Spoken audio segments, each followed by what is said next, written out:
ओम शांति। आज 21 जनवरी दिन रविवार 2024।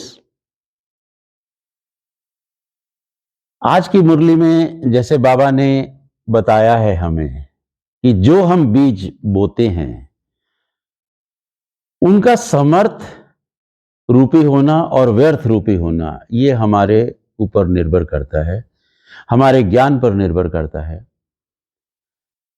तो जिस प्रकार का हम बीज बोएंगे अगर वो समर्थ होगा तो वैसा ही हमारा रिजल्ट होगा, अगर व्यर्थ होगा तो भी वैसा ही रिजल्ट होगा। समर्थ और व्यर्थ ये बहुत ही महीन दूरी है। या तो हमारा संकल्प समर्थ होगा, श्रेष्ठ होगा, और अन्यथा व्यर्थ हो जाएगा।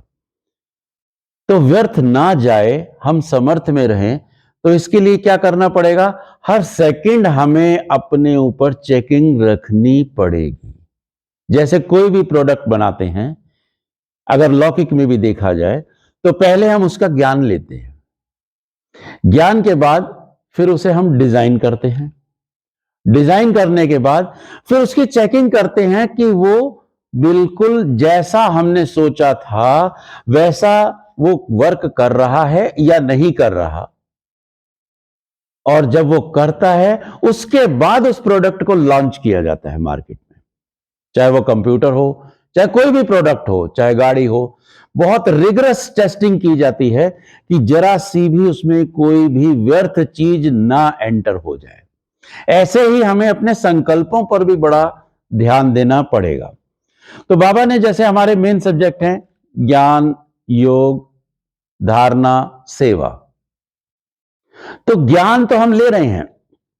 किसी भी स्कूल में जब स्टूडेंट्स पढ़ते हैं, जितने भी ब्राह्मण बच्चे हैं, जिस दिन हमने परमात्मा का ज्ञान ले लिया, परमात्मा को पहचान लिया, स्वयं को पहचान लिया, ब्राह्मण तो उसी वक्त बाबा ने कहा तुम बच्चे बन गए, सभी प्रकार की चीजों से ऊपर उठ गए, तुमने ये मान लिया कि अब हम ब्राह्मण हैं।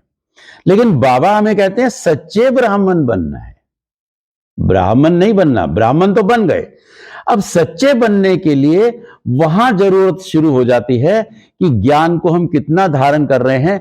आप देखिए लौकिक में भी जो स्कूल के अंदर बच्चे पढ़ते हैं, पढ़ाने वाला वैसा ही होता है, लेकिन बच्चे जो ज्ञान धारण करते हैं वो सारे नंबरवार होते हैं।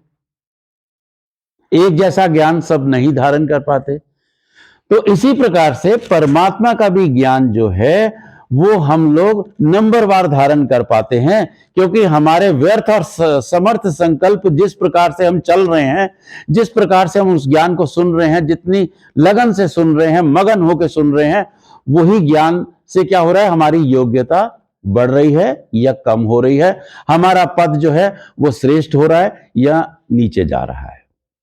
तो यहां पर बहुत चेकिंग की जरूरत है। बड़े से बड़े अच्छे स्कूल में पढ़े हुए बच्चे बहुत बड़े बड़े ऑफिसर भी बनते हैं, डॉक्टर, इंजीनियर भी बनते हैं, और उसी स्कूल का, उसी क्लास का, उनके साथ का पढ़ा हुआ बच्चा चपरासी भी बनता है। उसी प्रकार से इस स्कूल में भी क्या है कि हमें ज्ञान जो है बहुत सूक्ष्म ज्ञान है, महीन ज्ञान है, तो बहुत तन्मयता के साथ इसको समझना है, समझकर उसको गहराई में जाना है, तब ये ज्ञान हम उसमें एक्सपर्ट हो सकेंगे। तभी बाबा कहता है कि हर कदम पर अपनी चेकिंग रखो, ज्ञान सुनते समय, ज्ञान देते समय, ज्ञान को एनालाइज करते समय, मंथन करते समय। क्योंकि अगर आपने जरा सी भी गलती की, वहीं माया की एंट्री हो जाएगी और व्यर्थ चलना शुरू हो जाएगा। लगेगा कि हम ज्ञान में चल रहे हैं, लेकिन वो ज्ञान में कब वो माया रॉयल रूप से आ गई, वो हमारे लक्ष्य को हिला देगी। अब ज्ञान तो धारण कर लिया, अब ज्ञान के बाद क्या करना पड़ेगा? नेक्स्ट सब्जेक्ट हमारा है योग, जिसको हम कहते हैं कि योग से हम अपनी शक्ति को, स्वयं को पहचानेंगे और अच्छी तरीके से पहचानेंगे, अपनी पावर को जानेंगे। और आज एक चीज मैं ये शेयर करना चाहता हूं कि हमारे शरीर में जितनी भी कोशिकाएं हैं, महीन से महीन, जो हम इन आंखों से नहीं देख सकते, हर कोशिका के अंदर एक एनर्जी है। जब वो पूरे शरीर के अंदर एक सामूहिक रूप से वो एनर्जी बनती है तो उसका एक रेडिएशन स्टार्ट होता है जिसको हम बोलते हैं ओरा। मेडिटेशन से ये ओरा बहुत पावरफुल हो जाता है। तो जब हम ज्ञान ले लेते हैं तो हमें यह समझ आ जाता है कि इस ओरा को कैसे पावरफुल बनाना है। आज पूरी दुनिया के अंदर 800 करोड़ के लगभग आत्माएं हैं। किसी का भी चेहरा, रंग, रूप, उनके संस्कार एक जैसे नहीं हो सकते, सबके भिन्न भिन्न हैं। इसी प्रकार से अगर 800 करोड़ आत्माएं हैं तो 800 करोड़ आत्माओं के जो ओरा है, उनका जो एनर्जी लेवल है, जो रेडिएशन लेवल है, वो भी सबका अलग अलग है। अब वो कैसे पावरफुल बने, बाबा उसके बारे में हमें बताते हैं कि योग भी किस प्रकार का हो, साधारण नहीं, ज्वालामुखी योग हो, श्रेष्ठ से श्रेष्ठ योग हो। क्योंकि जितना श्रेष्ठ योग होगा वो पावर हम विश्व को तब परिवर्तन कर पाएंगे। चीजें सब यही हैं। जैसे हम देखते हैं कि एक छोटा सा न्यूक्लियर, एक एटम, उसके अंदर इतनी एनर्जी आ जाती है कि वो पूरे विश्व को विनाश कर सकता है, परिवर्तन कर सकता है। वैसी ही ज्वालामुखी योग हमें अपने अंदर जलाना है, यानी कि हमारा ओरा और रेडिएशन इतना पावरफुल हो जाए कि कहीं से कोई भी व्यर्थ संकल्प एंटर ही ना हो सके। और जिस दिन हमारा यह पावरफुल योग हो जाता है तो हमारा स्वास्थ्य, हमारा शरीर, हमारी बीमारियां भी बड़ी पावरफुल हो जाती है। और योग के ऊपर हमें विशेष ध्यान देना है, क्योंकि जरा सा भी जो मनसा, योग भी किस तरह का, अगर मनसा वाचा कर्मणा के अंदर एक भी व्यर्थ चल गया तो जो हमने योग को संजोया है, जो हमने पावर बढ़ाई है, वो 1 सेकंड के अंदर खत्म हो जाती है। क्योंकि नेगेटिविटी बहुत स्ट्रांग होती है। पॉजिटिव रहने के लिए, आगे बढ़ने के लिए हमें साधना करनी पड़ती है, लेकिन नेगेटिव आने के लिए हमें आलस्य में आना पड़ेगा, लापरवाह होना पड़ेगा। और जरा सी लापरवाही आपके जैसे पूरे प्रोडक्ट की सेल को खत्म कर देती है, पूरी कंपनी बर्बाद हो जाती है। इसी तरीके से एक जरा सी गलती, हम जैसे मानवता खराब हो जाती है, ऐसे ही हम अपने ज्ञान को, अपने योग को स्वयं ही खत्म कर देते हैं। हमें उसे बढ़ाना है। इसीलिए बाबा ने क्या कहा, योग को बढ़ाओ। हर 1 घंटे बाद योग करो, ताकि 1 घंटे के अंदर कुछ भी व्यर्थ चला है उसको वहीं समाप्त कर दो, तो वो कैरी फॉरवर्ड ना हो जाए। किसी के प्रति भी, किसी व्यक्ति के प्रति अगर जरा सी भी एक भी सोच चल गई, हमारी संकल्प भी चल गया, तो ये समझो हमने अपने को, अपने योग बल को कम कर दिया। तो योग के ऊपर हमें ध्यान देना है, योग को बढ़ाते रहना है, कम नहीं करने देना। और ये भी जिस प्रकार से हमारी शरीर की कोशिकाएं जो है वो नजर नहीं आती, तो हमारा एनर्जी लेवल भी आंखों से नहीं देख सकते, लेकिन इसका रेडिएशन बहुत पावरफुल है, जिसको कि प्रकृति पकड़ लेती है, प्रकृति रीड कर लेती है। क्योंकि इस प्रकृति में हर चीज जो भी है, वो हर चीज अपनी एक एनर्जी लेवल को रेडिएट कर रही है। उसको हमें बहुत सहजो कर रखना है, संजो कर रखना है, तभी हमारा योग बल बढ़ेगा, आत्मबल बढ़ेगा। और हमारा मन जब स्वस्थ होगा तो तन भी हमारा स्वस्थ हो जाएगा। योग के बाद अब आता है धारणाएं, यानी कि हमारा एक्शन, हमारा बोल, हमारा कर्म, हम कैसे बैठते हैं, हम कैसे किसी से व्यवहार करते हैं, किस प्रकार से हम बात करते हैं, कैसे मिलते हैं, क्या खाते हैं, क्या नहीं खाते हैं, इन पर भी हमें बहुत ध्यान देना है। क्योंकि जैसा अन्न वैसा मन। अगर हम सो रहे हैं तो हमारा सोने का पोस्चर क्या है, बैठे हैं हमारा बैठने का पोस्चर क्या है, हम किसी जगह पर गए हैं वहां पर हमारा क्या रोल है, ये बहुत कुछ सोचकर। अगर हम टीवी देख रहे हैं तो क्या समर्थ ले रहे हैं या व्यर्थ ले रहे हैं, मोबाइल का यूज कर रहे हैं उसमें से समर्थ उठा रहे हैं या व्यर्थ उठा रहे हैं। ऐसा तो नहीं कि हम समर्थ कहते तो रहे कि हम समर्थ हैं, हम समर्थ हैं, लेकिन हम व्यर्थ को ही इकट्ठा कर रहे हैं। वो अल्टीमेटली हमारे योग बल को क्षीण कर देगा। हमें कैसे खाना है, हमें कैसे पीना है, हमें पानी कैसे पीना है, हमें व्यवहार कैसे करना है, बाबा हर चीज के बारे में बताता है।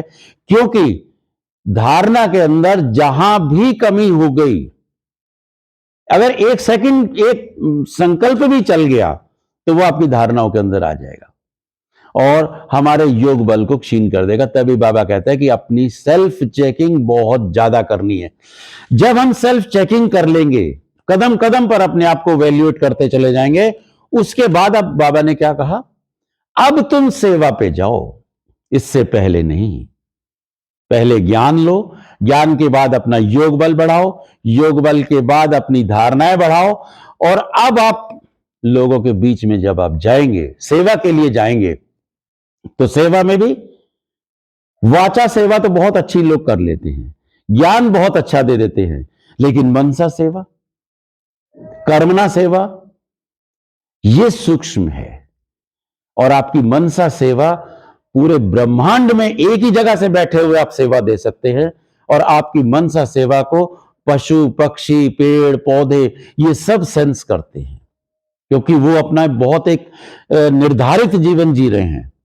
जीवन के अंदर उतार चढ़ाव हमें मनुष्यों के अंदर ही हो रहा है, और हम पतित हुए हैं तो आज पूरी सृष्टि भी पतित हो रही है।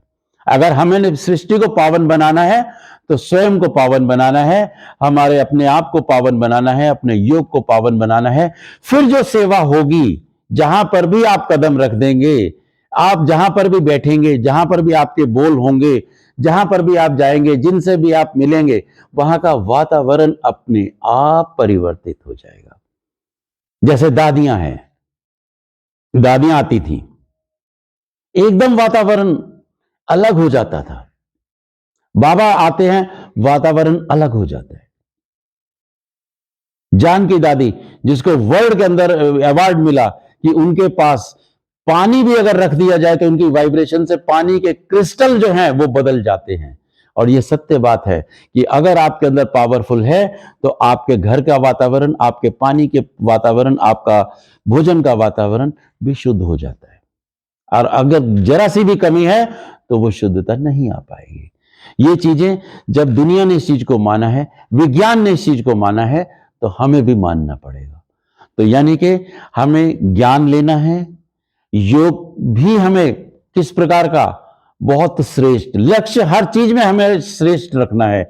चारों सब्जेक्ट के अंदर नंबर 1 बनना है। ऐसा नहीं कि एक सब्जेक्ट में तो हम नंबर 1 है, ज्ञान तो बहुत सुन लिया, उसके बाद ज्ञान दे भी दिया, लेकिन बाकी सब चीजों में हम नंबर वार हैं।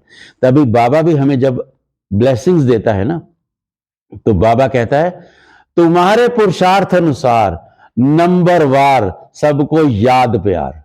क्योंकि उसे पता है कि मैं दे रहा हूं, लेकिन लेने वाले ले नहीं रहे। कोई थोड़ा सा लेगा, कोई एक अंजलि लेगा, कोई बहुत ज्यादा समुद्र लेगा। तो जिस प्रकार से हमें अपने आप को एक दोबारा से रीअलाइन करना है, अपनी पावर को, अपने मन को, क्योंकि माइंड, बॉडी और सोल, माइंड पावरफुल होगा, बॉडी पावरफुल हो जाएगी, बॉडी पावरफुल हो जाएगी तो उसमें रहने वाली सोल भी पावरफुल होगी। इन चीजों का बड़ा रिलेशन है। तो हमें जो परमात्मा से ज्ञान मिल रहा है, जो मुरलियों से ज्ञान मिल रहा है, जो दादियों से हमें प्रेम मिल रहा है, इनको बहुत सहेज कर रखना है। क्योंकि एक जरा सा भी व्यर्थ, कहते हैं ना, बहुत बढ़िया खीर बनाई, बहुत अच्छी बनाई, एक बूंद जहर पड़ गया, बेकार हो गई, सारी बेकार हो गई, यूजलेस हो गई। तो जितना भी हम कर रहे हैं, एक भी संकल्प किसी के भी प्रति कभी भी स्वप्न में भी अगर चल गया तो समझो हमने अपने आप को बहुत पीछे ले गए। तो इन चीजों पर हमें बहुत ध्यान देना है, बहुत अपने ऊपर वर्क करना है और बाबा के ज्ञान को आगे बढ़ाना है। ओम शांति।